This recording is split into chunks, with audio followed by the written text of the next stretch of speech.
Então, dando continuidade, nós mencionamos que com a adoção da AIA na Europa foram submetidos muitos estudos, ah, muitos EIAs foram submetidos inicialmente. E isso levou a uma certa banalização e posteriormente uma burocratização da AIA, né, que dificultou, de certa forma, o andamento dos processos e aprovação dos empreendimentos. Então, isso foi um ponto positivo da difusão, da adoção da AIA na Europa. Mas, por outro lado, a gente pode ressaltar que essa adoção representou um marco importante em relação à forma como as empresas então passavam a, a, a avaliar mais criticamente os seus projetos antes de submetê-los à aprovação, e isso fez com que esses projetos já viessem com modificações bastante consideráveis em relação ao período que precedeu a adoção da AIA na Europa. Outra mudança bastante relevante pode ser visualizada na quantidade de órgãos relacionados, né, destinados a tratar das questões ambientais. Percebe-se que em 1972, que tem como um marco importante para a questão ambiental a Conferência de Estocolmo, vale salientar que se passaram apenas 2 anos da aprovação da NEPA nos Estados Unidos. Há um registro de que apenas 11 órgãos ambientais nacionais haviam até então. E a maioria deles estava situado em países industrializados. Vejam que a partir da criação da AIA e da difusão para outros países, essa situação foi se modificando ao longo do tempo, de maneira que em 1981 os órgãos ambientais já estavam presentes em 106 países. E passados quase 20 anos, praticamente todos os países dispõem de algum tipo de instituição similar. Então, isso foi uma mudança bastante positiva e também gradual com a adoção da AIA. Um ponto fundamental para essa difusão foi a questão das agências bilaterais e multilaterais de apoio ao desenvolvimento.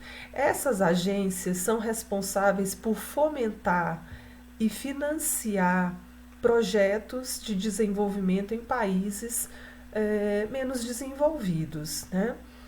Então, por exemplo, a USAID, que é a agência dos Estados Unidos para Desenvolvimento Internacional, foi uma das primeiras a adotar a AIA para aprovação de seus projetos, não apenas os projetos domésticos, mas aqueles de colaboração internacional, ou seja, projetos que estavam sendo realizados em países que não necessariamente adotavam o procedimento de AIA para aprovação de seus projetos. Então, mesmo que para aprovação dos projetos pelos seus governos eles não precisassem realizar estudos ambientais, mas para que eles recebessem o financiamento dessas agências bi e multilaterais, eles precisavam realizar esses estudos. Então, os países membros da OCDE deveriam aplicar a AIA em projetos executados em países em desenvolvimento. E não apenas exigir a realização desses estudos pelos países em desenvolvimento, mas também apoiar a adoção formal deles, de maneira a fornecer recursos humanos e financeiros para favorecer, para possibilitar que a AIA pudesse ser realizada nesses países em desenvolvimento.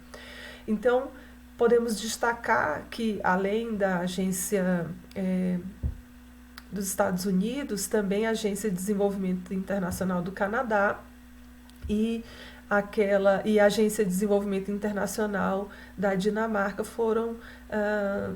estão entre as primeiras agências multilaterais de apoio ao desenvolvimento que iniciaram, que passaram a adotar a AIA não apenas para projetos domésticos, mas também para aqueles desenvolvidos fora de seus territórios.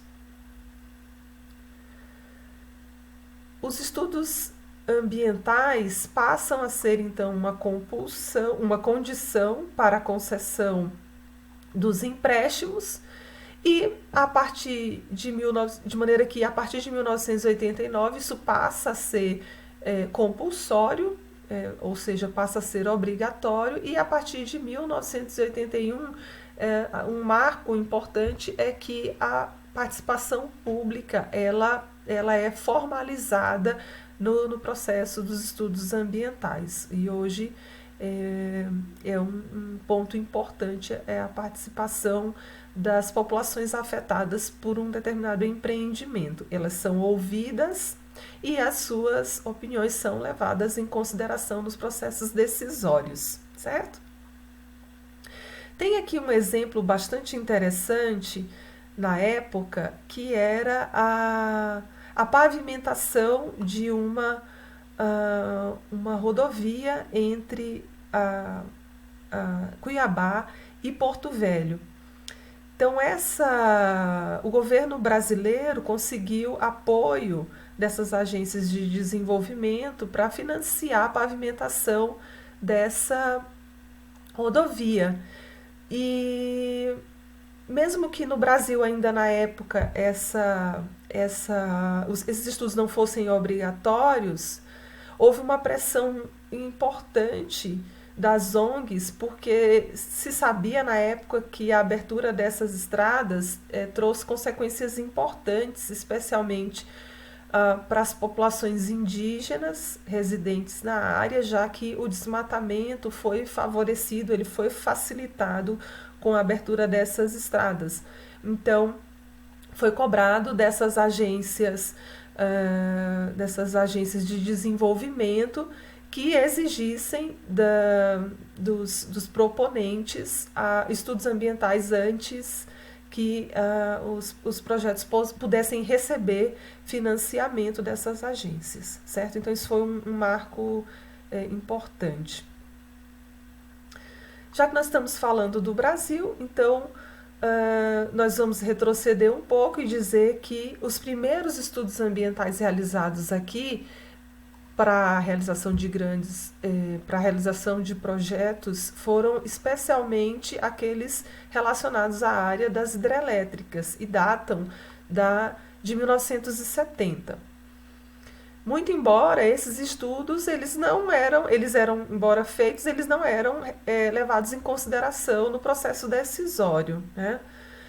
E, em geral, se observa que eles eram realizados especialmente por influência do exterior, né? Porque nos países desenvolvidos, onde as agências de desenvolvimento eram sediadas, já havia essa exigência desses estudos.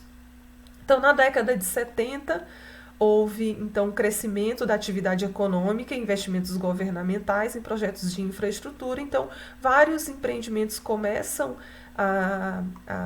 a operar no Brasil, a serem instalados, e aí a gente poderia destacar dois grandes projetos com grandes implicações ambientais, que foi a barragem de Itaipu e a abertura da rodovia Transamazônica. São duas obras de grandes impactos ambientais.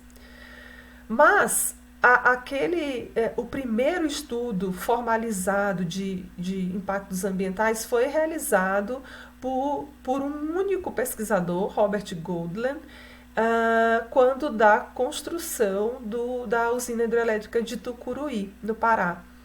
No entanto, esse estudo ele não foi feito através de incursões em campo.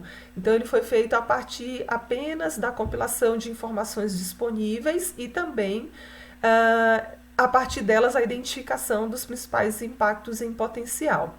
Vale destacar que esse estudo foi realizado com o projeto já em andamento, né, já em instalação. Então, ele não foi muito relevante não foi determinante para o projeto final da hidrelétrica de Tucuruí. Em 1978, ainda para essa obra, foi feito o plano de trabalho integrado para controle ambiental, com o aprofundamento dos estudos, né? Então foi na verdade um projeto, um esboço do que viria a ser depois uma legislação própria ambiental. Então esse plano ele foi confeccionado muito motivado pela falta de experiência que os nossos profissionais tinham na implantação de projetos desse tipo, pelas práticas das agências de financiamento e porque já se sentia uma certa pressão pública nacional e internacional sobre os empreendedores que estavam então realizando esses empreendimentos de impactos ambientais significativos no ambiente, certo? Nesse meio tempo avançam as políticas ambientais e aí a gente vai falar aqui que em 1981 foi então aprovada a Política Nacional de Meio Ambiente e nós ressaltaríamos aqui o artigo 4, que traz o quarto artigo, que traz os objetivos dessa legislação. Vejam lá, compatibilizar o desenvolvimento econômico e social com a proteção ambiental, definir áreas prioritárias de ação governamental, estabelecer critérios e padrões de qualidade ambiental e normas para o uso e manejo de recursos ambientais, preservar e restaurar recursos ambientais e obrigar o poluidor e o predador a recuperar e ou indenizar os danos. Então, a AIA veio como um instrumento fundamental nesse sentido, porque ela auxilia a que esses objetivos da Política Nacional de Meio Ambiente possam ser atingidos, né? É um dos instrumentos necessários a que esses objetivos sejam atingidos, certo? Um pouco depois, a Constituição de 1988 reforça a importância desses estudos através do seu capítulo 6º, que diz que todos têm direito ao meio ambiente ecologicamente equilibrado, bem de uso comum do povo e essencial à sadia qualidade de vida, impondo-se ao poder público e à coletividade o dever de defendê-lo e preservá-lo para as presentes e futuras gerações. Em seu parágrafo 1º, diz que para assegurar a efetividade desse direito, incumbe ao poder público, lá no capítulo 4º, exigir na forma da lei, para a instalação da obra ou atividade potencialmente causadora de significativa degradação ambiental, estudo prévio de impacto ambiental a que se dará publicidade. Além disso, movimentos sociais e ambientalistas tiveram sua parcela de contribuição porque exerceram uma certa pressão sobre os poderes para que levassem em consideração o uso dos recursos ambientais e os impactos ambientais negativos que as atividades antrópicas estavam exercendo sobre os ambientes, né? Especialmente os movimentos ganha destaque na época os movimentos dos atingidos por barragens, que eram aquelas pessoas que perdiam as suas propriedades em função do fechamento das represas, né, e o alagamento de grandes áreas. Então, esses movimentos também foram bastante relevantes para a difusão e adoção adequada da AIA. Por fim, eu diria que a estratégia no Brasil de adoção da AIA foi facilitada porque ela foi incorporada junto ao processo de licenciamento ambiental. Então, anteriormente, os processos de licenciamento, eles avaliavam a qualidade do ar e da água para liberar a instalação e operação de um empreendimento. Com a adoção da AIA, eles passam a avaliar outros quesitos além desses. Então, solo, fauna e flora, variáveis demográficas e econômicas passam a ser levadas em consideração. Então, essa ferramenta foi mais facilmente aceita para o planejamento ambiental. Aqui, então, a gente tem a resolução CONAMA, que traz então essas diretrizes, onde